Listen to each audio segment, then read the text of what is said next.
You have been carrying something for a long time. Not the obvious weight. Not the things you know are hard.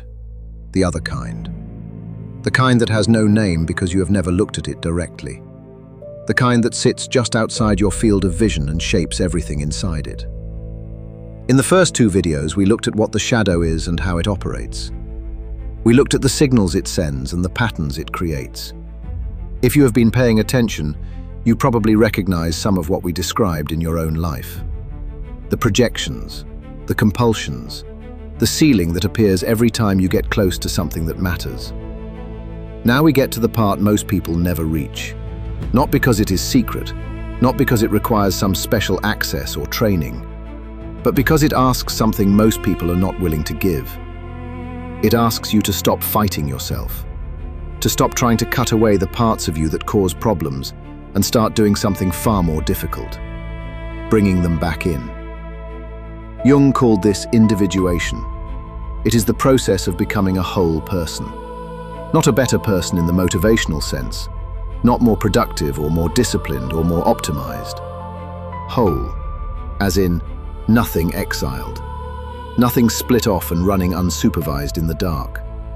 All of it acknowledged, all of it in relationship with the conscious self, all of it available to you as information and as energy, rather than operating as a hidden force that acts without your knowledge.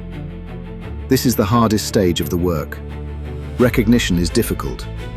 Watching how the shadow grips your life is painful. But integration is where most people stop. Because integration requires you to stop identifying so completely with the version of yourself you have built and start making room for the parts of you that version was built to exclude. There is a reason this is so difficult. The persona, the mask you have constructed over the years, has become familiar. You know how to be that person.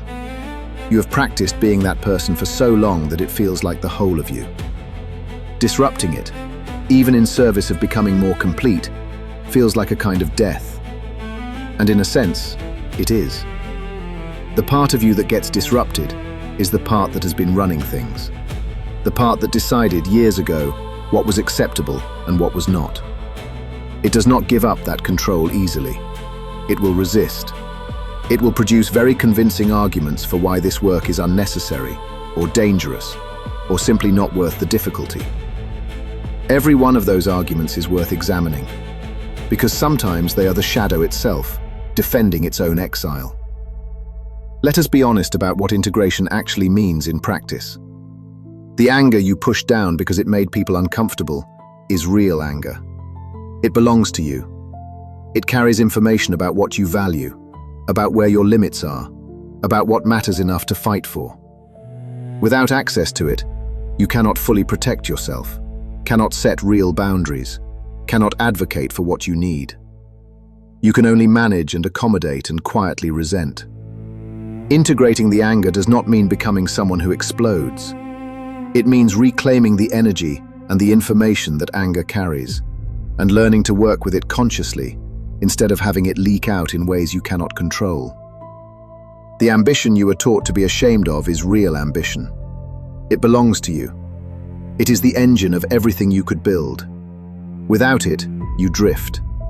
You underperform not from lack of ability, but from lack of permission to want things. Integrating the ambition does not mean becoming ruthless. It means allowing yourself to want what you want, clearly and without apology, and using that wanting to move towards something real. The vulnerability you decided was weakness is real vulnerability. It is also the thing that makes connection possible. Without it, your relationships stay at the surface. Not because you lack the capacity for depth, but because you have locked the door to it. Integrating the vulnerability does not mean becoming someone who falls apart. It means being able to let people in far enough that something real can happen between you. This is what is in the shadow, not monsters, resources. Parts of you that got cut off before they could develop fully, before you had the context or the safety to work with them. They went underground, but they did not die, and they do not need to be destroyed. They need to be developed. Now here is the question that matters. How do you actually do this? The answer is not a technique, it is a practice. And it begins with a single shift that sounds simple and is not. The shift is from judgment to curiosity. Every time you notice something in yourself that you would normally dismiss or suppress or be ashamed of, instead of moving away from it, you move toward it. Not to indulge it, not to act on it, to understand it. You ask, where does this come from? What is it protecting? What does it need? What would it look like if this part of me were integrated rather than exiled? This sounds manageable when you describe it. It is significantly harder in the actual moment of discomfort. Because the moment of discomfort is exactly when every trained instinct tells you to close, to deflect, to explain it away or act it out or push it back down. The practice is choosing something else in that moment. Not forever, not perfectly, just this time. And then again the next time, and building from there. What you are building is a different relationship with your own interior. Not mastery, not control in the sense of suppression. Something closer to what you might have with a difficult but important person in your life. Someone you have learned to hear without immediately reacting. Someone whose communication style you understand well enough that you can translate what they are actually saying, rather than just responding to the surface of it. The shadow, given enough attention over enough time, becomes legible in that way. You begin to understand what it is actually telling you when it activates. And that understanding is the beginning of real choice. This is the beginning of what Jung called the dialogue with the unconscious. The idea that the shadow is not simply a problem to be solved, but a part of the self to be heard. When you stop trying to shut it down and start trying to understand it, something changes. The pressure decreases. The compulsive quality of the patterns softens. Not because the material went away, but because it is getting what it actually needed, which was attention. Some people do this work through therapy, specifically depth psychology or Jungian analysis. This is valuable when you can access it. A trained therapist can hold the space for material that is genuinely difficult to face alone. But you do not need a therapist to begin. You need honesty, and you need patience, and you need a willingness to sit with discomfort that is greater than your instinct to escape it. Journaling is one of the most direct tools available. Not the kind where you report on your day, the kind where you write from the part of you that normally does not get a voice, the part that is angry, the part that is afraid, the part that wants things you are embarrassed to want. You write from there, without editing, without performing, without the version of yourself that knows how to present well. You let the other voice speak. And then you read it, and you ask what it is telling you. Active imagination is another method Jung developed specifically for this purpose. You take an image, an emotion, a recurring dream figure, a character from a fantasy that keeps appearing, and you let it become a presence in your imagination. You engage it. You ask it questions. You listen for what it says back. This sounds strange until you try it and discover that the unconscious actually does respond. Not in a mystical sense. In the sense that when you stop suppressing something and start attending to it, when you give the material your real attention, it has things to tell you. Things that are specific and useful, and that you did not know consciously before you asked. Physical practice matters more in this work than most people expect. The shadow is not only a psychological phenomenon, it lives in the body. The tension you carry in your jaw and your shoulders, the way your chest closes when you are in a situation that activates old fear. The physical state that arrives before you are even consciously aware of what you are feeling. Movement, breath work, any practice that brings you into direct contact with physical sensation and gives you a way to work with it consciously. These are not separate from the psychological work. They are part of it. Here is something worth sitting with. Integration is not a destination. It is not a state you arrive at and then maintain. It is something you practice for as long as you are alive, because you are not a fixed thing. You change. The shadow changes as you change. New material becomes relevant. Old material resolves and new patterns emerge. The work does not end, but it does deepen. And what deepens with it is the capacity to be fully present in your own life, rather than managing a gap between who you actually are and who you are trying to appear to be. People who do this work for long enough describe a particular kind of freedom. Not the freedom from difficulty, life remains difficult, but a freedom from the particular tyranny of the unexamined self. The patterns do not run you the same way. The reactions do not arrive with the same force. The people and situations that used to activate something overwhelming in you become readable. You can see what is happening. And when you can see it, you can choose. Something else shifts too. The energy that was going into maintenance, into keeping the shadow managed, suppressed, hidden from yourself and others, that energy comes back. It is remarkable how much of a person's vitality goes into simply holding things down.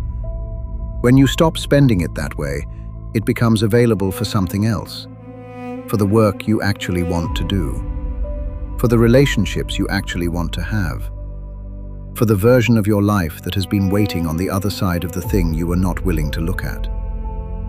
This is not a promise of ease.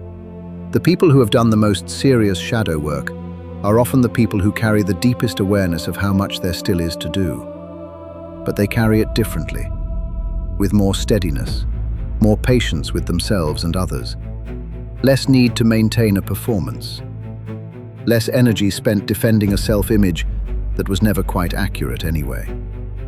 There is a quiet that comes from that, not the quiet of someone who has nothing going on inside them, the quiet of someone who has stopped fighting the war with themselves. That choice is everything, not because it makes you perfect, because it makes you real. A person who has done this work is not someone who never struggles. They are someone who knows what they are struggling with. That knowledge changes the quality of the struggle entirely. The discipline this requires is genuine. It is not the discipline of forcing yourself to be different. It is the discipline of continuing to look when looking is uncomfortable, of coming back to the work after you have avoided it, of choosing honesty about what is actually happening in you over the comfort of a simpler story. That discipline is not a burden that limits you. It is the thing that builds you.